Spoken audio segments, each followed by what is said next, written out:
Good afternoon and welcome. Thank you for joining us today.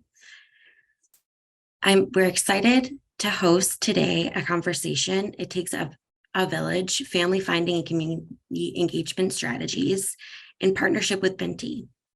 Next slide.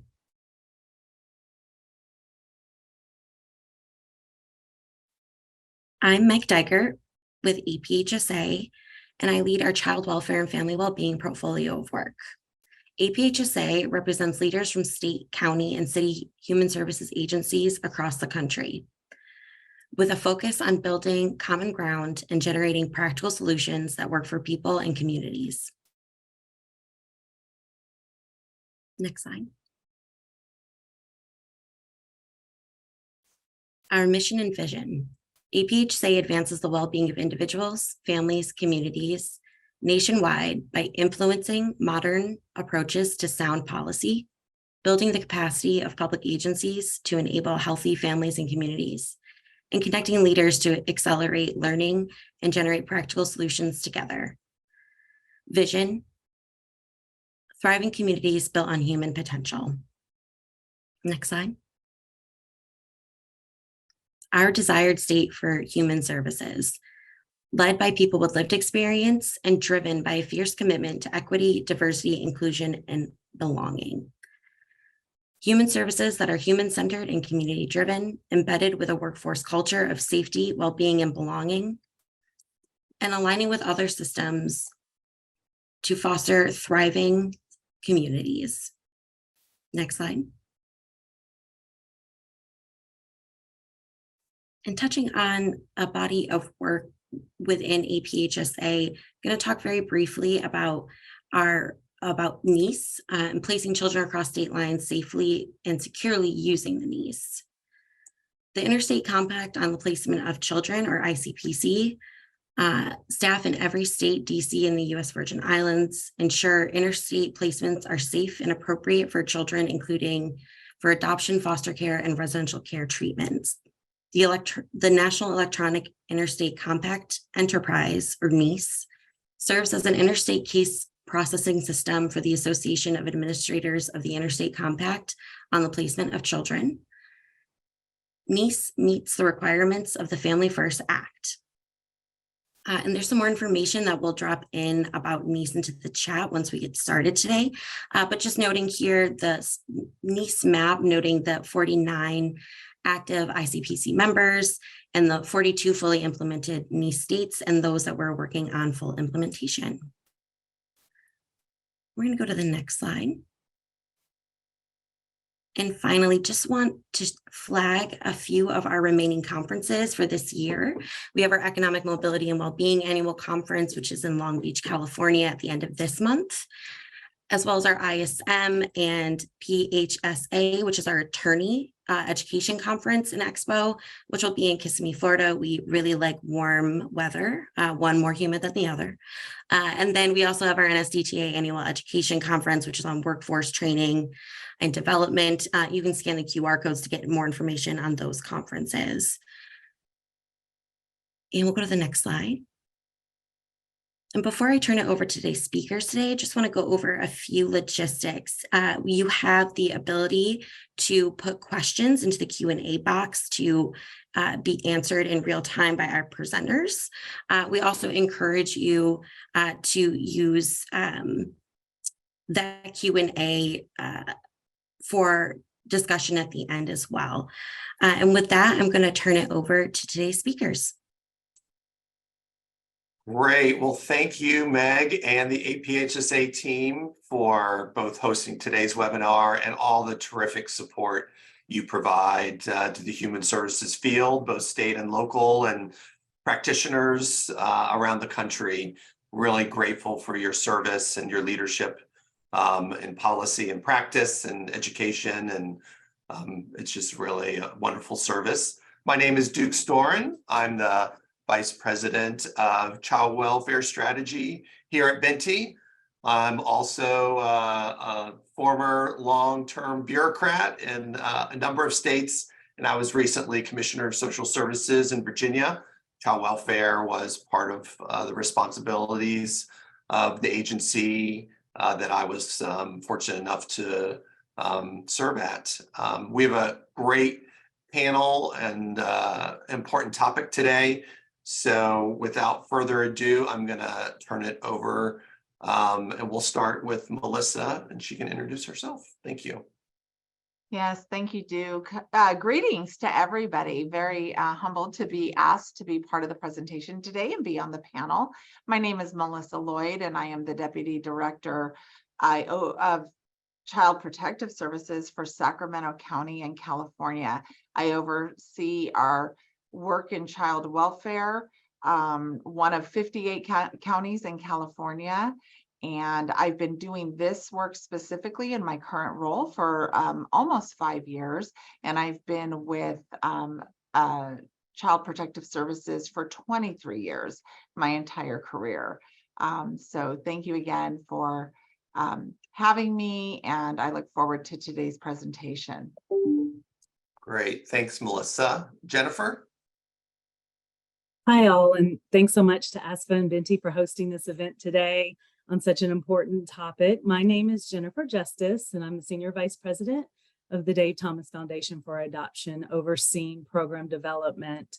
I've been with the foundation for almost 7 years, and like Melissa, have worked my entire career in child welfare, both in the states of Florida and Ohio, most recently serving as Ohio's Child Welfare Director for the Ohio Department of Job and Family Services prior to coming to the foundation. Thanks. Great, thank you. And Tiffany? Hello, everyone. I'm Tiffany Collins. I'm a senior advisor of child welfare here at Binti. But prior to joining Binti, I actually spent 28 years at Los Angeles County, California. And one of my significant contributions was running their family finding program. I ran their family finding program for over 15 years. It's one of the largest in the nation. We had over 100 family finders spread across 20 regional offices. And I'm so excited to talk family finding with everyone. So thank you for being here today. Great, thank you, Tiffany. And for those of you who might not know Binti, we're a software as a service company that does nothing other than child welfare. So that's our sole focus. Our company was founded based on personal experience of our CEO, who observed her sister going through the adoption process, and it was really bumpy and hard. And she set out as a human-centered design sort of expert to better understand and provide tools that help workers do their job. We know how important family finding is, which is why we really wanted to co-host this conference. We're rolling out a new module about family finding and are really inspired by the work that we did. Just gonna kind of lay the context for today. First, when I was Commissioner of Social Services in Virginia, I came to appreciate how every hour, really every minute, was an important trade-off because the demands were so great. Not too many challenges, not enough staff, not enough tools in the world. And so I really appreciate each one of you for taking the time to be here today. And I hope that the trade-off is worth your while. Some context to frame our conversation. So kinship care has really become the preferred option in most US child welfare systems. And the evidence is really clear about why. It's the least restrictive and most family-like out-of-home placement for children. It helps preserve culture and restore family bonds. The kinship care environments have fewer disruptions, right? Those placements are more stable. Children have better mental and emotional outcomes. They have more intact family relationships, and it leads to better permanency outcomes than those placed in non-familial or kin placements. So the evidence is clear. This is our North Star. This is where we want to be. And we also know that kinship engagement is not just about a placement option when a child comes into the custody of the state. It's also about prevention. It's also about ongoing support for children. States have been funding kinship placements in one way or another for years. I ran the TANF program in multiple states for multiple years, and we had child-only cases, which were a way to fund those kinship placements that happen sort of outside the child welfare system. So just because we know where we want to go, it doesn't mean that that journey is easy. Today, only about 35% of children who are in care are placed with kin. Only 3 states have a kinship placement rate above 50%. So we know that there's room for improvement. And today's webinar is about highlighting the strategies that can help us do better. So we've got a terrific panel, and I'll be your moderator. And so we're just going to jump right in there. We can start with you, Melissa. Can you describe your family finding practice and why family finding is so important for you? Yes, absolutely. So for family finding in Sacramento County child welfare, we really start with the foundation of all kids and families have family. I don't allow people to say there's no family. So with me kind of overseeing operations, that really kind of has helped set the tone. With that, very pragmatically, across our entire division of CPS, we have points within each program where we are accountable to keeping family at the forefront.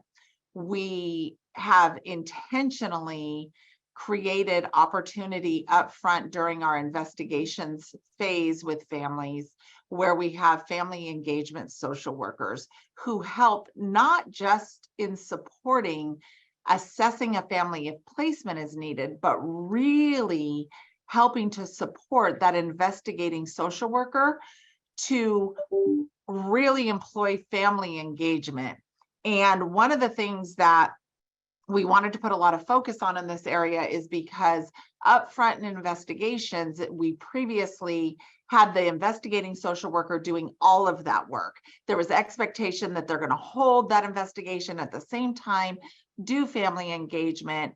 If there was a reason that the child or children had to be placed in custody, there's an expectation that we did that upfront assessment for placement. And quite honestly, it was just too much to hold, and it was not fair to the social worker staff, and it wasn't fair to the child and family.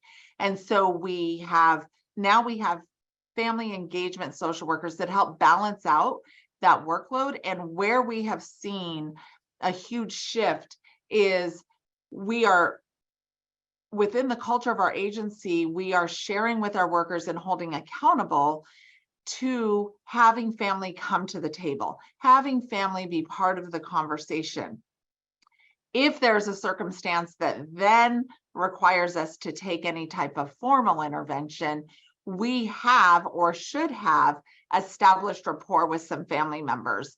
We also have in the front end of our system, we have established prevention child and family team meetings, and we utilize this opportunity to bring family together to talk through what circumstances what has been brought to the department's attention, what the circumstances are that we have worries and concerns about.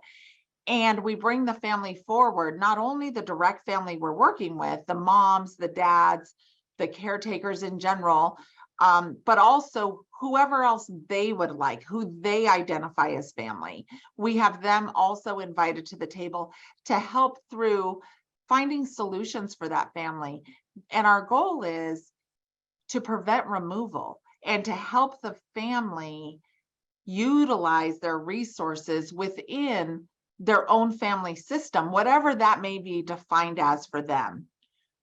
Should we move further into intervention and a child does end up coming formally into care, we continue to keep our pulse on family engagement and family finding. And we've really had to shift the overall expectation and accountability within our agency, so that staff was not just working with family if there was a placement needed.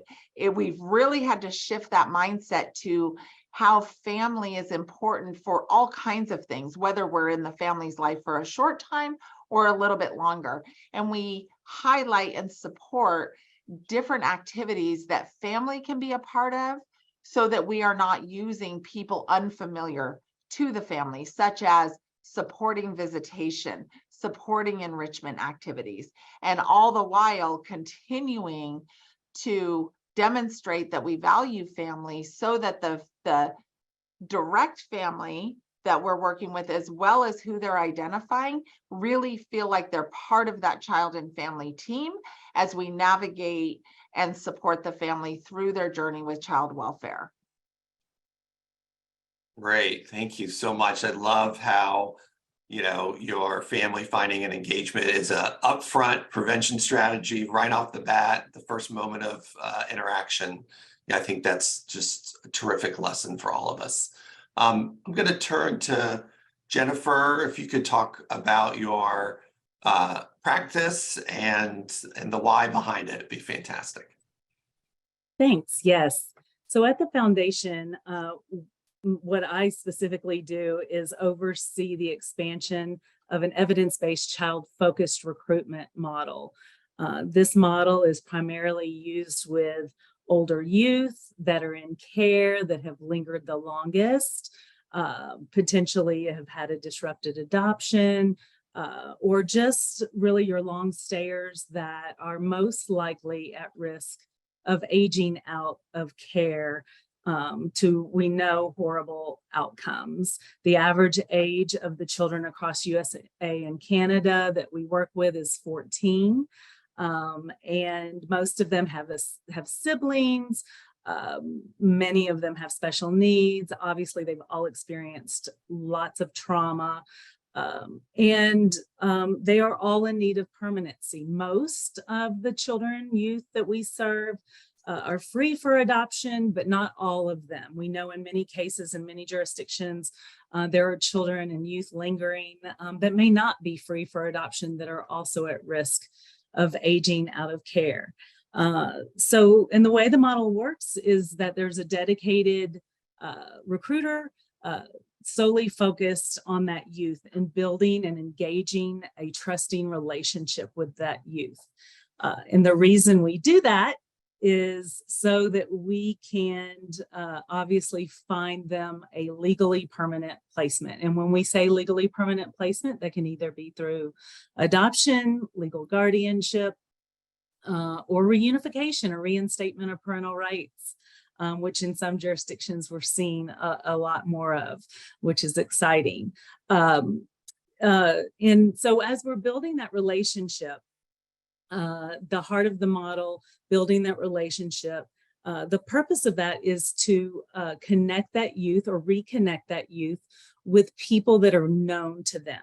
So people in the children's network, and that can be biological family, kin, extended relatives, people that may be important to them, such as teachers, coaches, and others.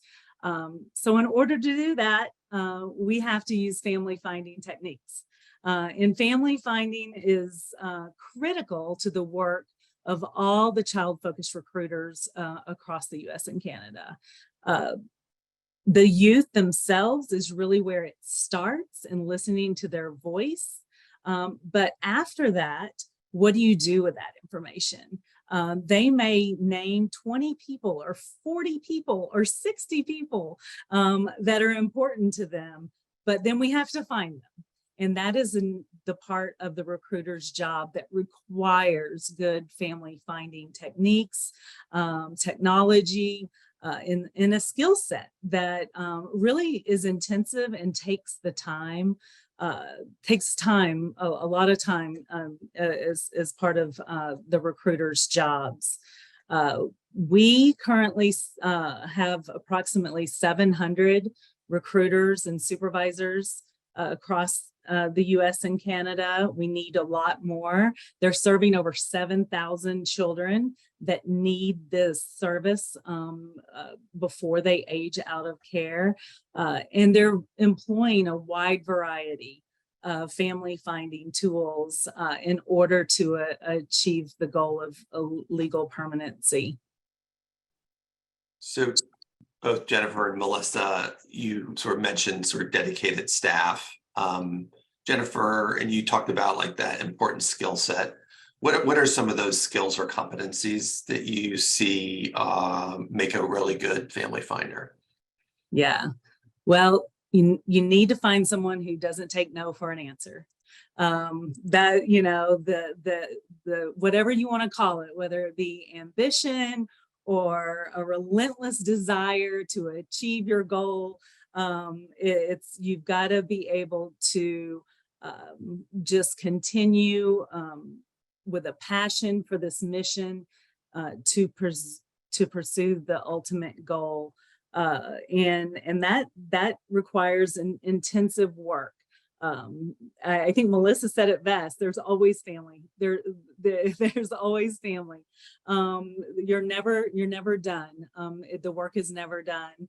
And I think that's the number one skill. Obviously, empathy, relationship building, engagement skills, because you're not only engaging with that youth in the beginning to really get to know them and build that sense of trust, but you also have to be engaging with birth family or relatives or others that are going to be important as you're building that youth's network and ultimately achieving legal permanency for them. Yeah, thank you so much. Tiffany, love to hear about your, what was your practice model in LA, and a little bit about the why from your perspective. Sure. When I actually began family finding in Los Angeles, we were working with our long-staying youth, very similar to the population that Jennifer was working with. And what we found when we started reviewing and talking with those youth were that there were so many missed opportunities. And that is so heartbreaking when you find out that there was a family member, an aunt, a grandma, a best friend's parent that could have been there for that child and saved them the trauma of being in care for many years.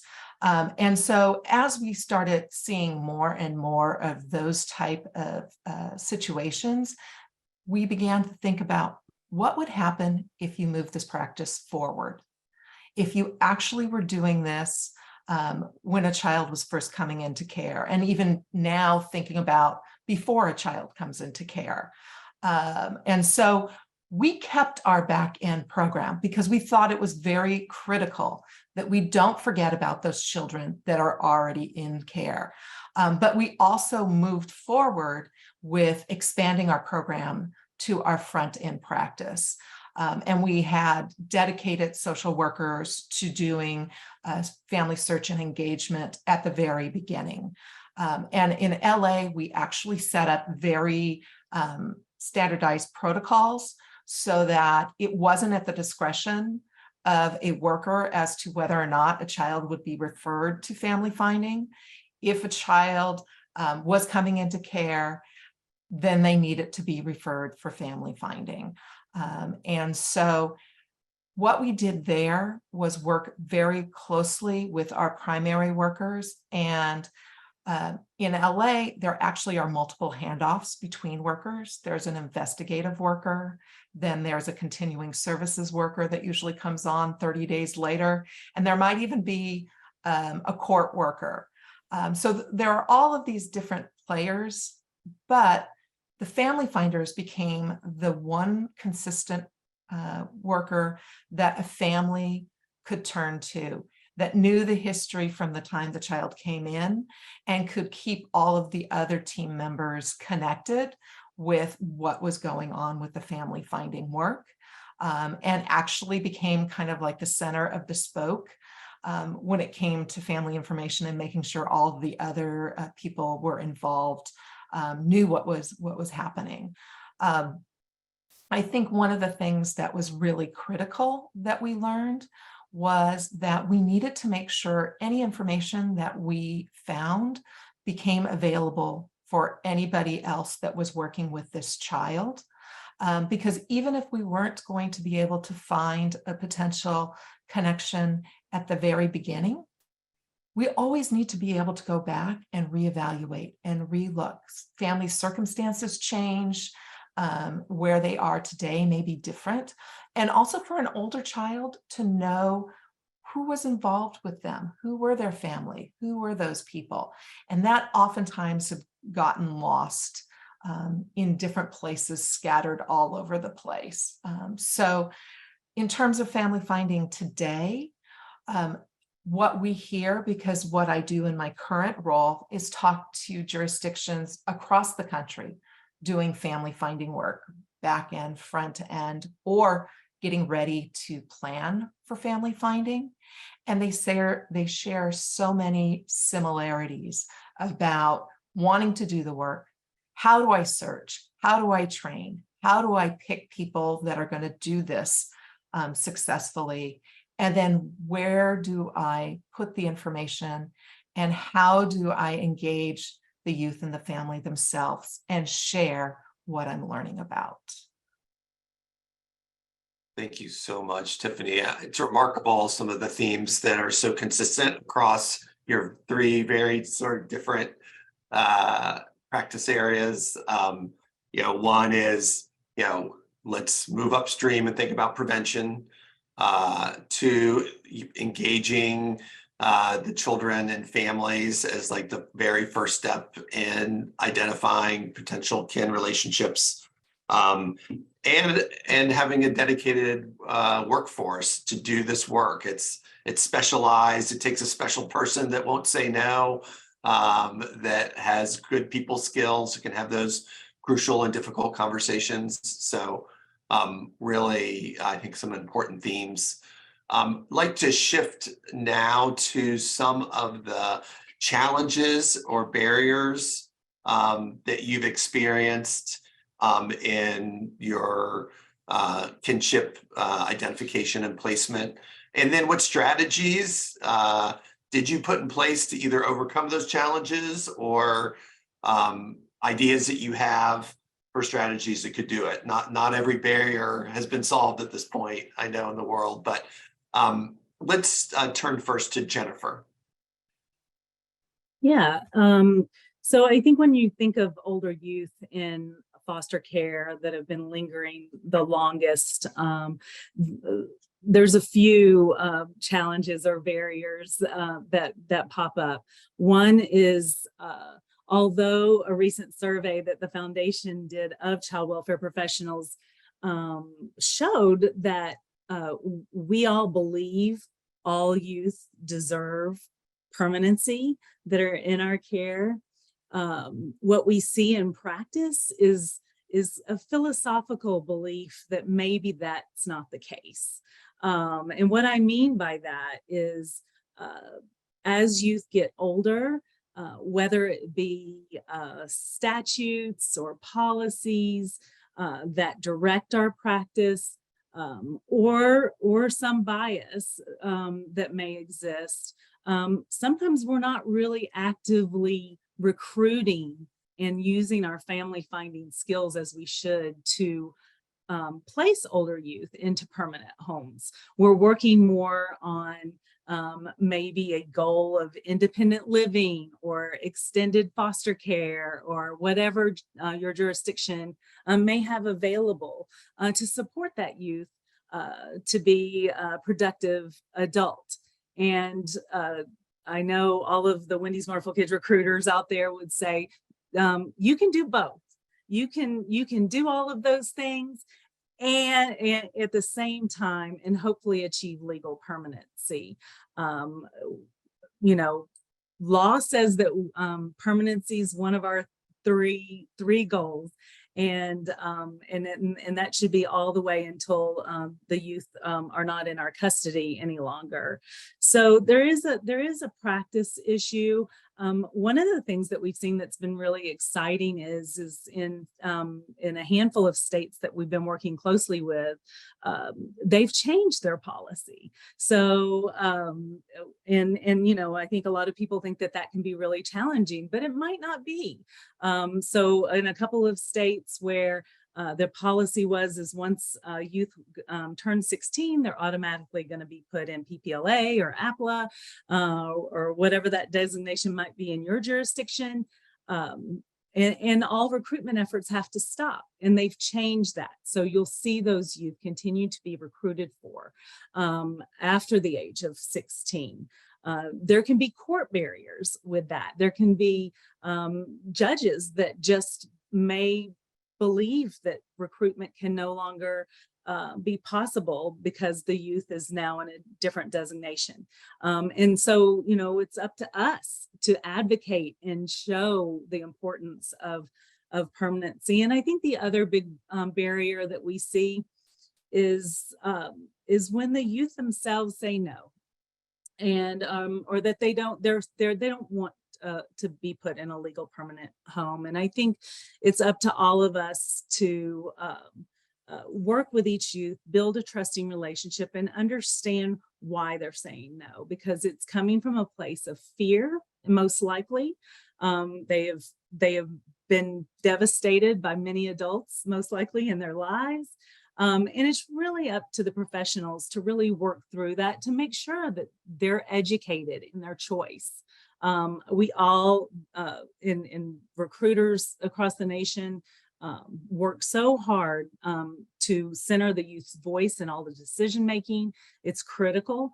But when a 16-year-old says no to something, for all of us that have had children or have children, we might question that from time to time. And it's our job as professionals to work with those youth to make sure they're making an educated decision. Well, thank you so much. Really, really appreciate that perspective. Let's turn to Tiffany. Tiffany, what are some barriers and solutions that you've overcome? Well, I think I would echo a lot of what Jennifer mentioned in terms of just biases with many different groups that impact the lives of children. Biases of caseworkers. We oftentimes hear the family doesn't fall far from the tree, or the apple doesn't fall very far from the tree for family members. We hear it also from our courts, attorneys, other people. So one of the things that I think we really focused on was a combination of training and policies. We looked at really working with our partners around what is in the best interest of a child. Is it really in the best interest of a child to not have those connections with family in whatever format that might be?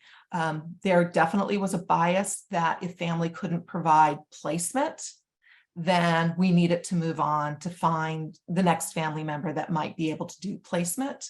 Whereas we want to be able to definitely assess for placement, but what are all of the other things that a family member could do? And so we did some work around things like brown bag lunches at the courts, where we brought the attorneys in and we did a lunch session where we talked about what was family finding and engagement. We worked in our offices themselves with a number of our leaders in those offices to be those change champions, to really work with their staff around what does it really mean to do family finding and engagement. It's not enough to just find the family, but to engage them. And I think, one of the really important things that we also looked at was policy, both at the state and federal level, but also local policy. And are there opportunities to have changes? And one of the things that really stood out to me early in our practice was that we had a young man who had been adopted come back into care, and we knew about his biological family because we had been re-engaged with them. And we could not reconnect that child back with his parents at the time because we had state law that actually prevented that. And we worked with our legislative branch and actually were able to change some of the restrictions around that with some new legislation. And so one of the things that I always suggest is look at your policies, look at your practices, look at your legal restrictions, and are there opportunities to make changes? I think the other one that always comes to mind is social media. For a very long time, we restricted all social media, and yet that's a rich opportunity to do some family finding, but our workers couldn't get access at first. It was just a county policy. So I think that's one of the things that you can do in terms of just enhancing your practice. Great, thank you so much, Tiffany. Yeah, the old social media policy. I've heard that one a number of times. So I want to turn to Melissa. Melissa, can you talk about some of the challenges or barriers that your team has faced and the solutions that you were able to put in place? Yeah, absolutely. The first one that I want to talk about is engagement overall. And so sometimes we don't take the time to really talk about what does engagement mean. There's also a bit of a confirmation bias that social workers automatically know how to engage family. And when I'm talking about engagement in this context, it's first really assessing how well does your staff engage with the direct children and parents that they're working with. Because if that engagement work is needing a little bit more support and there's a little bit more maybe coaching that needs to go on, it's very important to pay attention to that, because you can't get to staff being able to engage with family members aside from the direct family if you don't have really solid accountability to engagement overall. So that's one thing that we really had to really address, because it's very easy to say we want to, have a kid first culture and have a family centered approach, but you have to it was really important for us to take a look at overall, what does engagement look like in general? Because it essentially kind of layers itself. If you're doing that first initial, that working directly with, I'm talking about the people who are named in the investigation and on the case plans and all of those people. If we're going to get to them being able to open up, both kids and parents, about who they identify as family, we have to have that very base level of really good engagement happening. The other thing, and one way that we have addressed that is by looking at the way we do supervision and coaching with our direct staff. And we have contracted to bring coaches in to support supervision of our staff. And that's something that was very important to us to be able to, from a fiscal perspective, put support toward. Second is really addressing bias. And I know, both Jennifer and Tiffany have talked about that. And it's not just bias within the child welfare agency, but it is, as has been mentioned, with the bench, who in court, who is in court. What about kids' attorneys, right? Parents' attorneys. You have a lot of people. Child welfare has the incredible privilege of having the responsibility of making recommendations. But if bias is still prevalent around other people who are part of that decision making for kids and families, you're climbing up a mountain you're never going to get to the top of. So as we moved forward in our work to address bias, we brought in a national trainer to really do specific work on addressing implicit bias. That investment has paid off so well. It's paid off both with our family finding and engagement work, but our overall practice really addressing bias. And we ensure that it wasn't a one and done training. We also in our jurisdiction made the decision to offer that to our partners, to our community partners, to the judges, to the attorney groups. And we invited them in to learn with us. And that has really kind of helped move the pulse on how we address things that come up. Definitely, apple doesn't fall far, those kind of things where we're putting kind of a confirmation bias on family who either we're not even going to engage in, we just don't do it, right? And this was kind of child welfare over the time that I've been here, which, is almost 25 years, the pendulum has swung. It has swung a lot. And sometimes you really have to bring out that reality to people. When I was a case carrying worker, for example, there was more focus on the family that you were looking at for placement. We weren't even talking about engagement back then to have family come to the table to be a support to the family. It was really around placement. And back then it was the family had to be squeaky clean. You had to essentially be an angel walking the earth with nothing in your background and nothing wrong with your house. And then we would consider you. The things have really swung in the other direction, so that the practice is far more humane than it used to be. So along with the implicit bias training that we did, the work has been supported by a change in legislation in California with Senate Bill 354. And what Senate Bill 354 has allowed us to do in California is look at crimes that were previously non-exemptable and assess people who come forward for placement, even for assessment, even if they were someone, a family member who says, I want to help with visits, or I want to take the kids to their soccer practice or anything like that. We still do background on. The SB 354 legislation really opened the doors for more qualitative assessment. And it led us more into increasing better practice around employing compelling reason decision-making. And so with compelling reason staffings, just in case anyone is not aware of what that is, the compelling reason staffings really allow for us to look at family members from more of a qualitative lens. What is the relationship that they have with the child? How long has that been? It's not just the technical look when you're looking at a background check.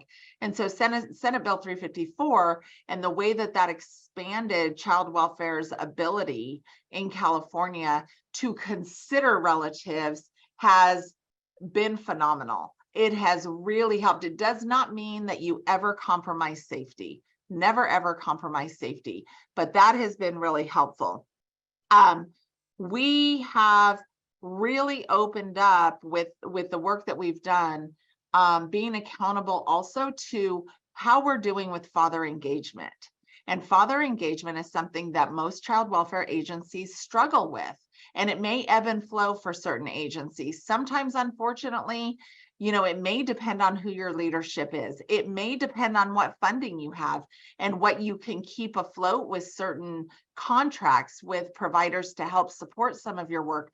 But overall, father engagement, has been challenged over the years. And so one of the things that we have put a lot of focus on is father engagement, because we realize, and it's kind of a no-brainer to people, but when you have the vast responsibilities that come within child welfare, it can be very easy to not always do your best in every area of practice through no ill intention.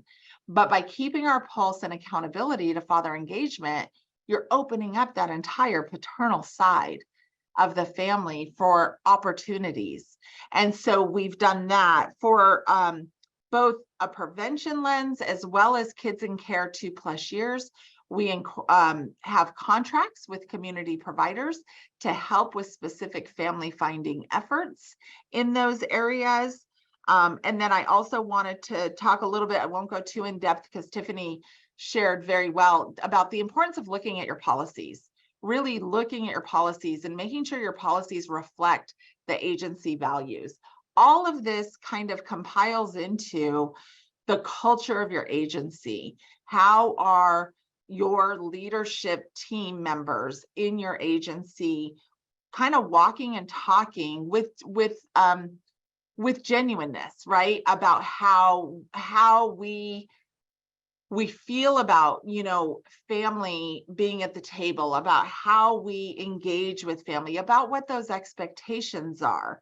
And then lastly, I'll share just a couple of quick anecdotes about, we had delved into really looking at our kids in care 2+ years. We started some work that we were supported with Casey Family Programs back in 2015. And we had some really good lessons learned and some uncomfortable lessons learned as we delved into doing more qualitative case reviews for some of these kids that had been in care far too long. We uncovered relatives that we had once engaged with. But again, to the point Tiffany made earlier, they didn't pass at that time. And so we kind of wrote them off. And so as we attempted to re-engage with some relatives, they did not hold back to tell us we weren't good enough then. Why are you calling us now? So that was a hard pill to swallow. But again, in terms of accountability and how we hold ourselves with our integrity, we had to have that conversation with family, and we apologized and we shared. We were able to engage in various conversations with relatives that were previously written off. And that was a huge lesson learned, not only like for those of us that are in the leadership roles, but it was for our staff, because we were very transparent with our staff about and demonstrated and walked them through, demonstrated the behaviors needed to engage in some of those uncomfortable conversations. We also are very vocal about talking about, for our older youth who many times suffer from placement insecurity, they may leave placement, they may go, the generic term is they go AWOL, right? They leave placement, they're absent from placement. Most of the time it goes back to engagement, when we're able to engage with those kids and really build that rapport with them, 90% of the time they're going to family members, and they're family members who have not come forward, because child welfare is a government agency. There's a lot of fear with a lot of different people in our society about working with child welfare. So in one area of our work, Sacramento is not any different than a lot of jurisdictions where there's a disproportionate number of kids of color in care. And we've done a lot of work in that area. But one of the things that we also decided to contract is we use cultural brokers for our African-American families. And we have a cultural broker team that essentially works as a broker to help break down some of those myths and misunderstandings and fear that some people have with working with our agency. So we really look at, what is currently happening with kids and families. How are we engaging so that we're really getting their voice? And really, I go back to the first question, one of my responses to the first question, really ensuring that we really have an open door to bringing family in as part of the team. The very last thing I'll say is that we are also, for our kids, and this is a lot of what Jennifer has focused on with those kids who have not yet achieved permanency, those older kids, there are 14 and older kids as well in Sacramento, but really looking at opportunities for second chance reunifications. And that in and of itself is another layer of family engagement. Melissa, thank you so much. So many great practices, good models to follow. I was really struck by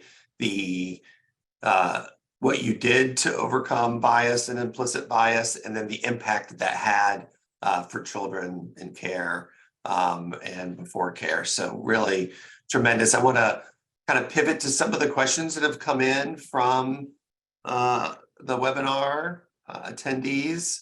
So I'm going to harken back to social media. So the question is, how do you utilize social media? Is it on an independent basis with the family finders you mentioned? each having an account, or is there some DHS CPS account that is utilized by several people? I'm gonna turn to Tiffany, but I think the practice in any of your organizations would be welcome. Well, I will say, as I've talked to jurisdictions across the nation, I've heard actually family finders using both approaches. But in Los Angeles, what we chose to do was that each one of our family finders actually had their own account.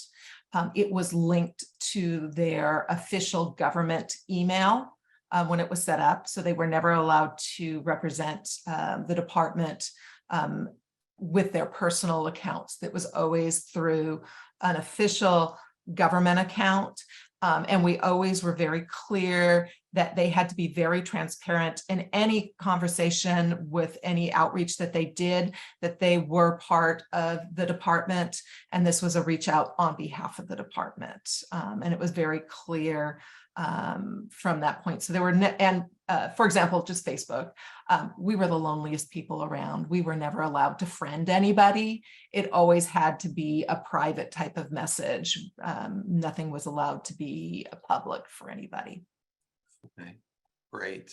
A couple other questions sort of came in, and I know we wanted to pivot to technology tools that might help the family finding and engagement. And so just gonna read a few of those questions, and then as you all craft your answers, if there's a way to answer those, that would be great.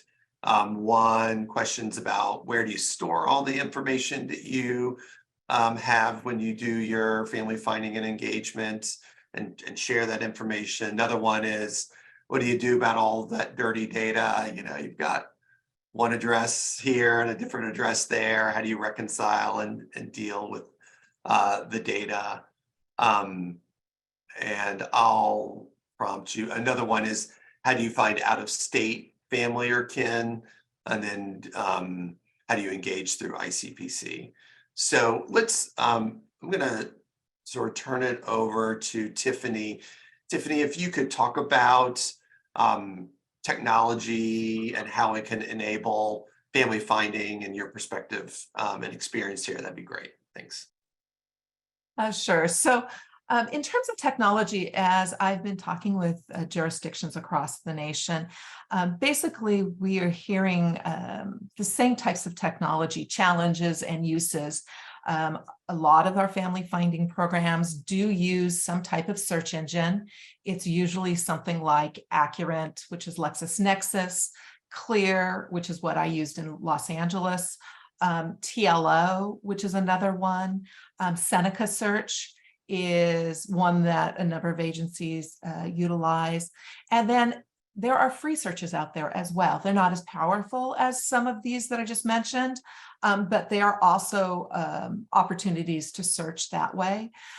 Usually most family finders are recording their family finding efforts either into some type of an Excel spreadsheet, or they're using a Word document, they're using a shared drive. Most SACWIS systems or CWIS systems don't have real concrete places for family finding information to be stored, so it kind of gets shoved into different places. A few agencies have been fortunate that they might have something that was built specially for them, but it's very few and far between. And then there are also tools like Genogram to build actual genograms of families.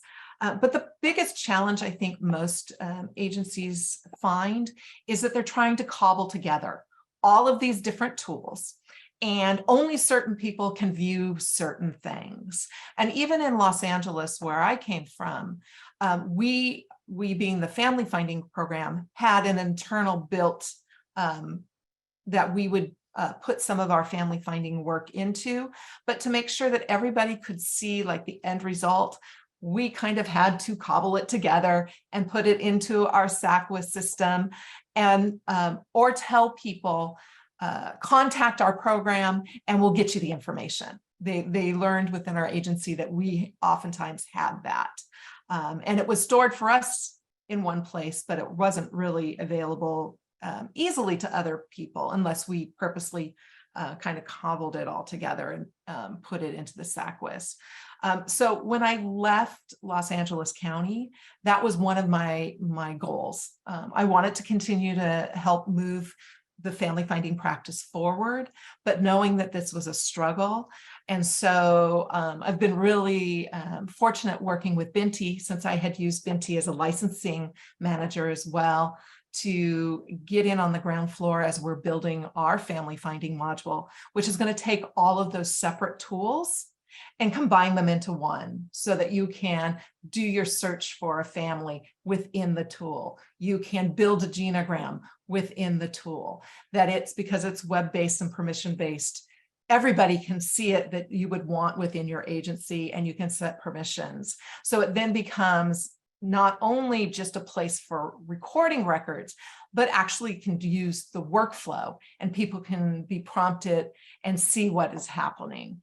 And then the nice feature is that those family members that you do engage that want to become licensed, you can actually then easily transfer the information into the licensing portal that Binti has.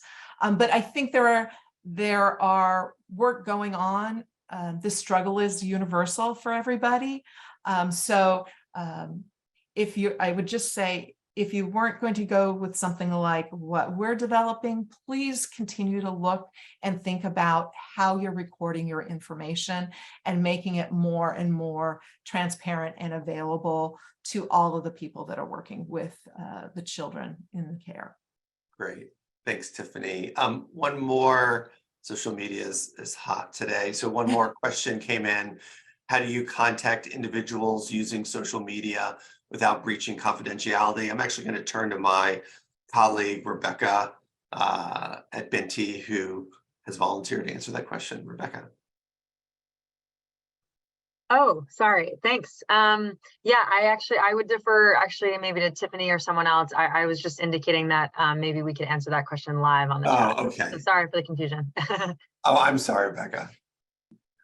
Yeah, I don't know if any of the panelists have a quick response to that. If you identify potential family or kin using social media, how do you reach out without breaching any confidentiality? I can very openly, quickly share. It's very challenging. We are currently working on our policy. We are bringing in our county council.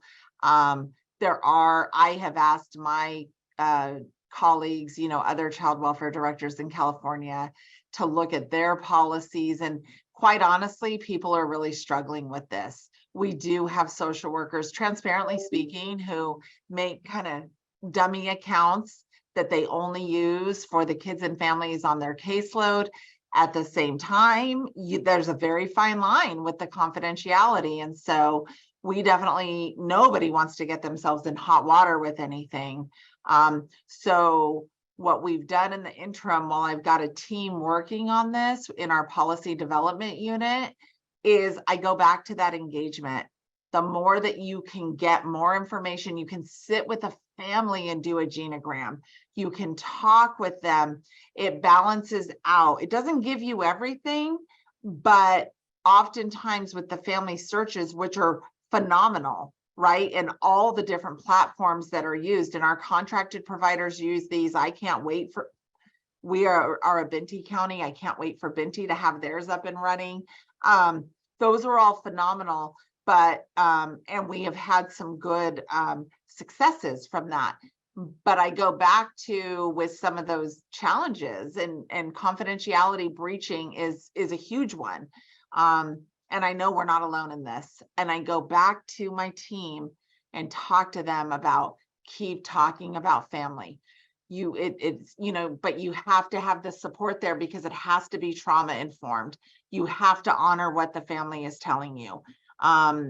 You just have to really kind of understand that story of what the family has been through, because there's also some family members that both kids and parents don't ever want you to call.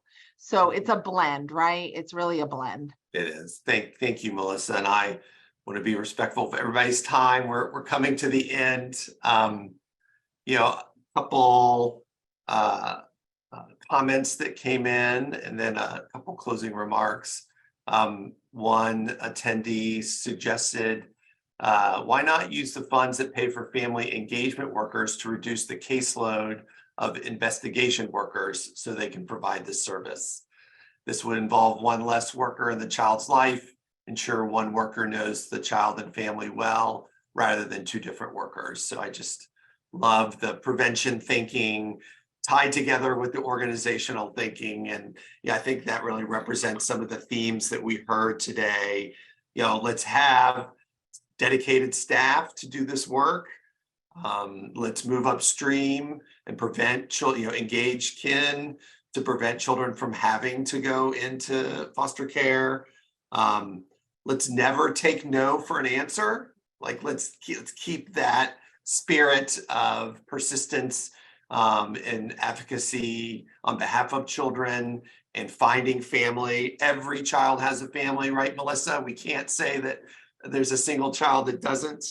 And then with some of our challenges, there's some great strategies out there. There's combination of training to address policy and culture and understanding practice. There's a change in policy, federal policy, state policy, agency policy, right? All levels and the policies that you can influence in your own organization and then work as an advocate to influence, at the state and federal legislative level.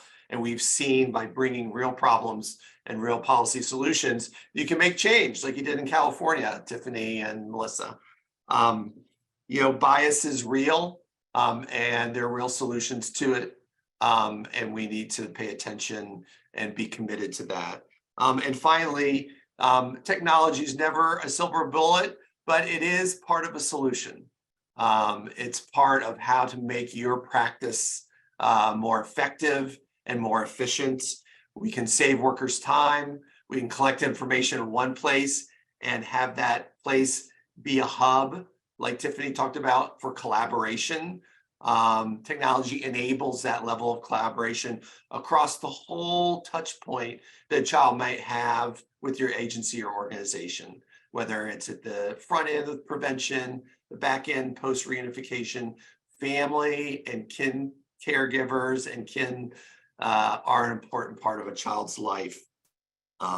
So I hope today's webinar was helpful. I was really inspired by Tiffany, Jennifer, and Melissa today, all your great work that you and your organizations do and have done for years. And thank you to all of the participants today. We hope that you've gotten some really actionable ideas and some inspiration. And we hope to see you at conferences and track the success, and that placement rate going from 35, up to 60 or 70. So thanks to all of you, and especially to APHSA for doing such a great job as a convener and a co-host. Have a great day, everybody.